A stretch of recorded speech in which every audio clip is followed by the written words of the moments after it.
ago we put up most of the posts that you see for this garden. Put fruit trees and stuff, and we were using this plastic sheeting stuff. That stuff. But it didn't really last well. Trees fell, things like that. So we're gonna put some really strong stuff up. The other thing we didn't do is we didn't put the posts every 10 feet, which we're planning on doing now. So here's a redwood post that's been in the ground for, I don't know, 3 years, and it wasn't de-skinned. And if you notice down at the bottom, the bark has rotted away, but the actual tree is still really good. So this time around, and it also of course got a little loose because of that. So this time around I am peeling the bark off of this tree here. Just popping it off. It's pretty easy to do. This tree was felled in summer or so it's still pretty heavy with the weight. But I'm just, peeling the bark off of it for the duration that will be in the ground. Normally we put these things 3 feet in the ground, 7 feet of ground, gives us nice stability.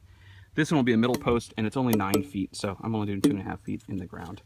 But yeah, it's fun to peel too, especially with this knife. Love this thing. Nice and thick. Made in the USA. It's called Rowan, and it's made by ESEE Knives. Is it the Rowan, or is it the Junglas? I think it's the Junglas. Anyway, these guys are a great knife company. Love the handles. Highly recommend when you use a knife like this, because this is kind of like a machete kind of blade, right? When you do swing it, which I'm doing a lot here, and also doing some prying with it. And these things, these knives are good for the life of you, I believe. So even though I normally don't take a knife and pry the tip with it, to do this kind of stuff, I'm using this left-handed. This knife I feel pretty comfortable doing. It's got a lifetime warranty, and look at the tang on that, even up towards the tip. It's pretty beefy. I have a time breaking that.